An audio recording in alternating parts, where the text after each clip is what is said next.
Oh my goodness, guys. What a picture. Jeffrey Epstein. Sunday. Bloody Sunday.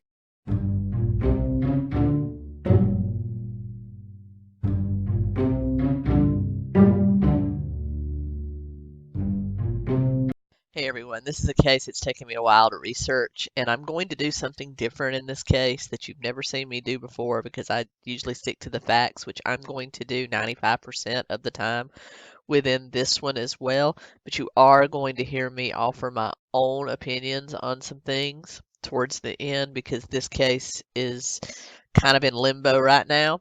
I think we all know the outcome, but I'm going to be offering my theories on why Mr. Epstein is no longer with us, and I hope you'll forgive me that. But like everyone else, I've been thinking a lot about it. So, Jeffrey Epstein was born January 20th, 1953, in New York City to Pauline and Seymour Epstein. Pauline was a teacher's aide and homemaker. Seymour worked for the New York State Department of Parks and Recreation as a groundskeeper and gardener. They did grow up in a fairly good working middle class lifestyle. He was a musical prodigy by all accounts, learning to play the piano very well by the time when he was 5 years old. He was extremely intelligent, did extremely well in New York public school system, graduating from Lafayette High School at age 16, having skipped 2 grades. So the man was indeed a book learning genius. He was very highly intelligent, very gifted in mathematics. He went on to pursue a degree in mathematics from NYU, though he dropped out in 1971, having never completed a degree, but that did not stop him from getting a job as a mathematics teacher at the prestigious Dalton School in Manhattan, which was a private school that educated children of the ultra wealthy and the Manhattan jet set. He was hired by the school's headmaster and board members. In 1972, when he took the job, degrees weren't we didn't have a whole lot of stake in degrees like we do now. They were great to have, but since it was a private school and not really governed by the same regulations as public schools, he was able to be hired based on the college work he had done, even though he didn't have a degree. While teaching at the Dalton School, he was teaching the children of Alan Greenberg, the then chairman and CEO of Bear Stearns. Uh, Mr. Greenberg took a liking to young Mr. Epstein, thought he was incredibly bright, had a big future ahead of him in finance, and persuaded him to leave his teaching job and come on as a junior trader at Bear Stearns, which he did. From 1975 to 1980, 81 roughly, he rose through the ranks at Bear Stearns, even becoming a limited partner in 1981. Managing millions, hundreds of millions in assets and doing quite well for his clients. And then in 1981, even as a limited partner, he was asked to leave the firm for what he described as going against their major statutes. Like every company kind of has a corporate vision, and he was asked to leave because he did not meet with their corporate vision. Now, some say because he did hobnob with high level Democrats at the time, such as the Clintons and Donald Trump, who was a Democrat at the time, that maybe he was in favor of way too much regulation on Wall Street, which Wall Street did not like at that time. And at the time, you had Reagan in power, who was trying to scale back a lot of that regulation. So they think maybe he was asked to leave because he believed they should be a little more tightly regulated than they wanted to be. But that is just speculation. Those records were sealed. We have no idea why he was asked to leave Bear Stearns, though he did remain a client of Bear Stearns with actually billions under management until their collapse in 2008, when he lost a significant portion of his investment due to the failure of the investment bank. So, but that didn't deter Epstein. He launched his own company, Intercontinental Assets Group, 1981, which to all accounts was a very unique type of business. Epstein himself called it a bounty hunter within corporate America. And what he literally did is help people that had lost investments or lost money due to unscrupulous business deals and bad advice on unlawful investments retrieve their money. And he did help quite a few people, including a lot of foreign investors, get money back out of bad deals by simply going in and strong arming them.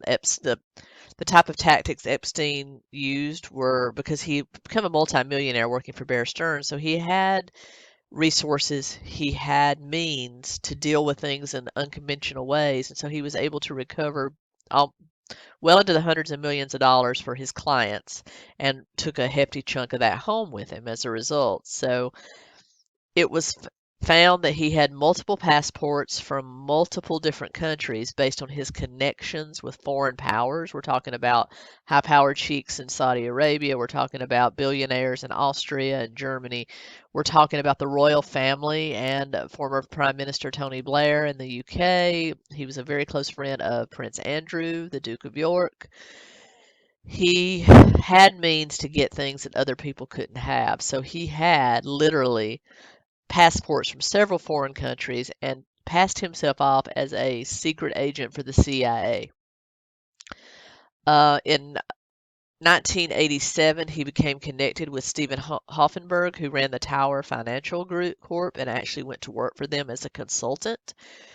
This financial corporation was found to be nothing more than a Ponzi scheme along the scales of Bernie Madoff in 1993. Epstein's connection to that is still unknown because those records were kind of sealed, although Stephen Hoffenberg was convicted and sentenced to prison as a result of the ramifications of that Ponzi scheme. In 1988, he did break ties after about 18 months with Tower Financial and to form his own another group because he had put Intercontinental Assets Group to bed by that time.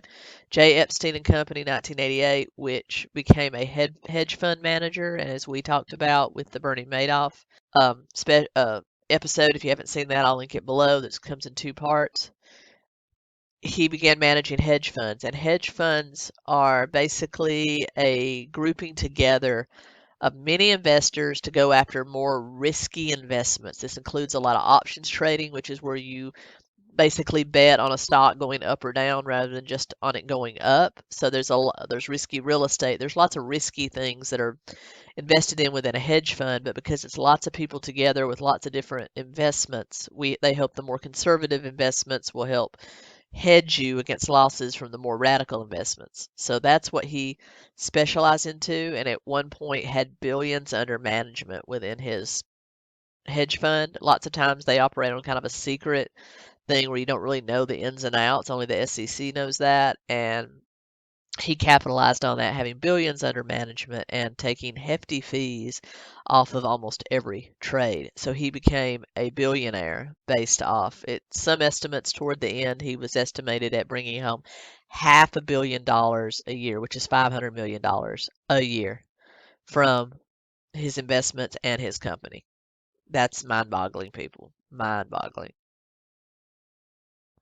One of the major reasons that he jumped from managing millions to managing billions was the fact that Victoria's Secret CEO took a huge, he shall remain nameless, but he took which it wouldn't take much research if you're so inclined to find his name, but he took a huge interest in Epstein in the early 90s and invested all of Victoria's Secret's assets, their retirement, their pension, as well as his personal assets to the tune of $6 billion to Epstein's hedge fund. And he managed that for many, many, many, many years. It was also not not too long ago that his little black book surfaced, Epstein's little black book, where you had names of everybody that he associated with. We're talking the Trumps, the Clintons, the royal family of England, many Hollywood celebrities like Harvey Weinstein. Of course, why not? Two scumbags would run together. A whole list of foreign dignitaries, government officials. Jeffrey Epstein was well connected, and that's why many people think he was able to avoid prosecution for so long. In fact, in 1996, like a lot of very ultra wealthy people do, he was able to move a lot of his assets offshore to St. Thomas. He's rebased Jeffrey Epstein Company, J. Epstein Company in St. Thomas in the U.S. Virgin Islands, where he was able to save up to 90% of his own taxes. And again, not paying fair share of taxes, which I think everybody should do, no matter your wealth. And don't want to get into politics, but I think it's a travesty the way that people are allowed to take billions offshore while us struggling to make 5 and 6 figures have to pay a chunk. So it's just really weird how that happens. But because of his connections, he was able to put money away several countries, get it offshore where it wasn't taxed as heavily, and that's how his wealth grew. He also purchased private islands around the Virgin Islands and Palm Beach, Florida, and became a regular on both the New York City jet set social crowd as well as Palm Beach. In 2005, the first charges of a sexual nature against Jeffrey Epstein were filed in Palm Beach, Florida. At the time, our now Labor Secretary Alexander Acosta was the U.S. prosecuting attorney for the Southern District of Florida. This is him pictured here.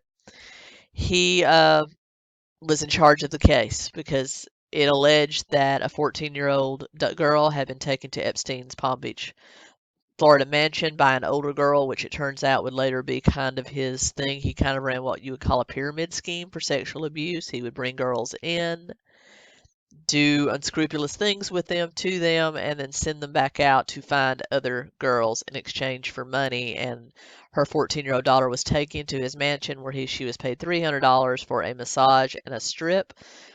She was allegedly undressed down to her underwear while this happened. And the reason I'm even bringing this up because there have been over 35 charges or accusations levied against him is because the type of deal he got on his prosecution was unfounded, all because of Mr. Acosta here, who claims he was told by people higher up than him that Epstein was a government agent. He was way above his pay grade and he should just leave it alone and go easy on him. Of course, that's not documented anywhere. We only have Acosta's word on that, but believe what you will. In June of 2008, Epstein pled guilty to a state charge because, as part of his deal, he was granted immunity from federal prosecution because I think he realized this was going to go across state lines because some of it happened in New York, some of it happened in Florida. So he was granted full immunity from federal prosecution along with every potential co-conspirator, which was huge and widely unfounded. So the deal that Acosta struck with him had never been seen before. It was widely criticized as giving preferential treatment to the mega rich and the mega well connected. But of course that happens because people in high powerful places many times think they're above the law, and in many cases they are. Believe what you want about that. But he pled guilty to one of 2 counts of prostitution of a girl below the age of 18. He was sentenced to 18 months in prison. Instead of serving it in a normal Florida state prison, he was incarcerated at the Palm Beach County Stockade, which is the county jail, in a private wing, and was allowed after 3.5 months to go on work release, which meant for up to 12 hours a day, 6 days a week, he was outside in Palm Beach, flying to Florida, flying to the Virgin Islands, conducting business as usual, and then going back to sleep in a private wing at the jail. Think about that. Life went on fairly regularly for Mr. Epstein. He was contributing to a myriad of different political candidates, including Bill Clinton, who was said to have been on his private jet up to 27 times, even though the Clintons claim it was only 4 times. He went on to hobnob, of course, with the Trumps. President Trump was seen with him on camera at Mar-a-Lago back in the late 80s, early 90s, and said he was a very fine person and a fun person to be around and has an affinity for beautiful younger women, just like I do.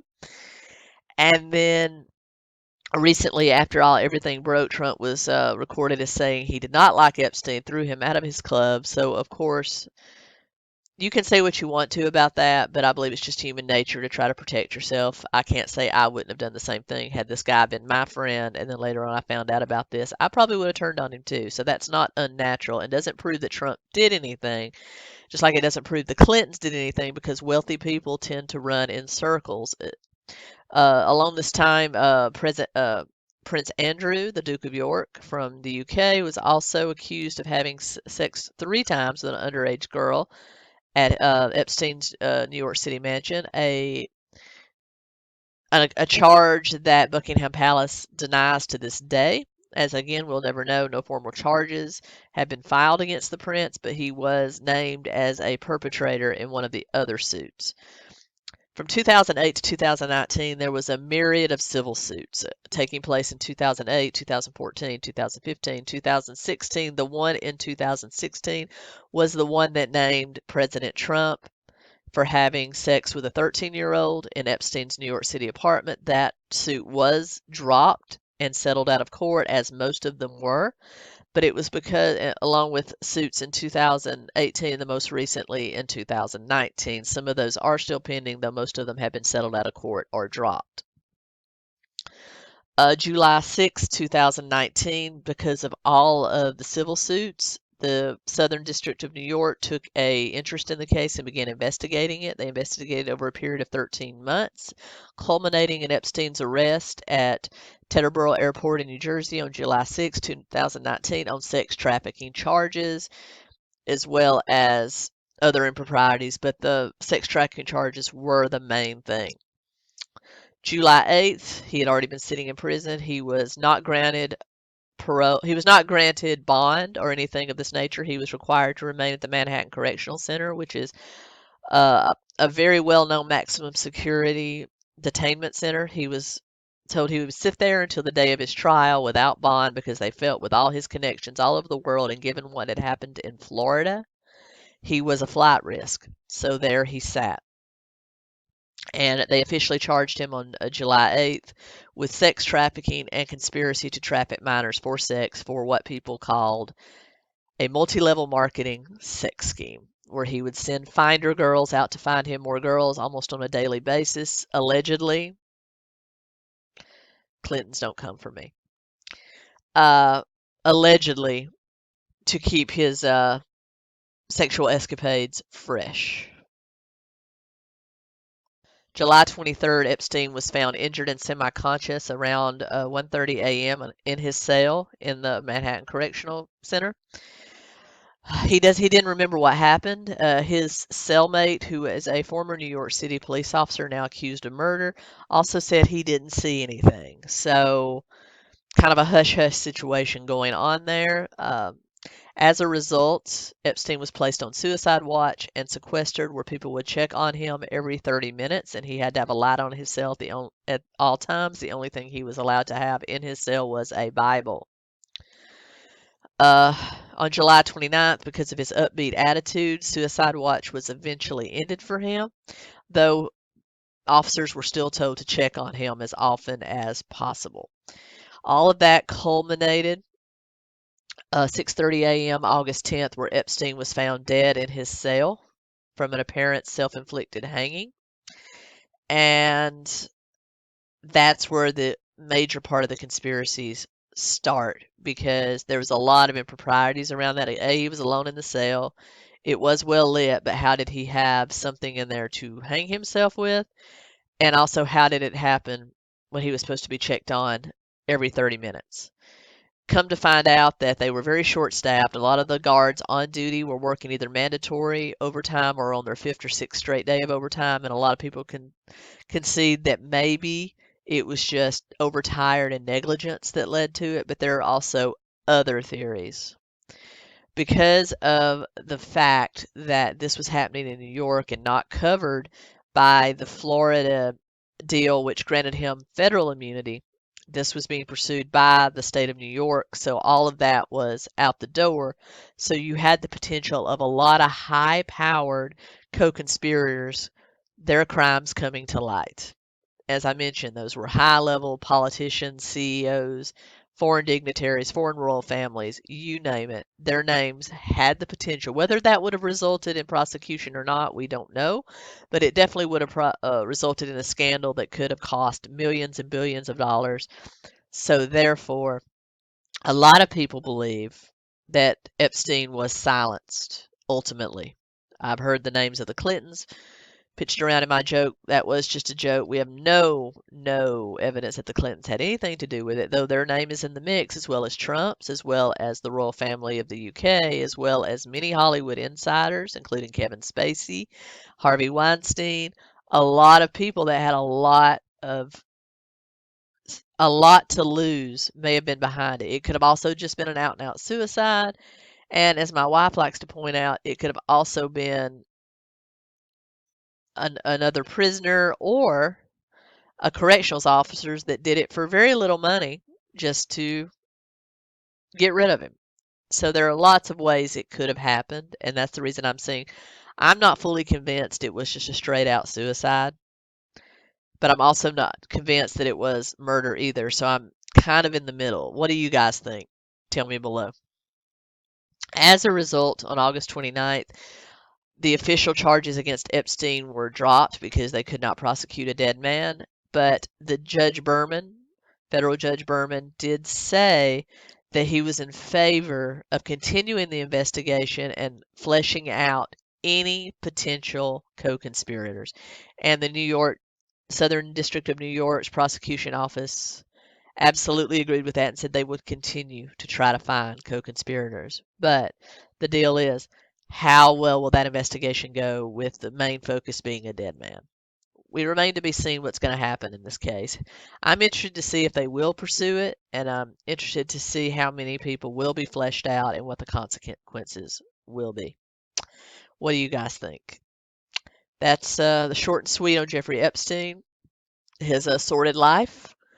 I didn't cover too much about his business because suffice it to say, he was a brilliant Wall Street guru that had billions under management, and that's where the most of his fortune came from. It's also remained to see what will happen with his assets because they have been frozen, and we'll see. What do you guys think? Let me know your theories below. I hope you enjoyed this. I did. Took me a long time to research it and get it all straight, but I appreciate you guys watching. As always, it's been a pleasure. Ketosis, y'all. Keto Comic out.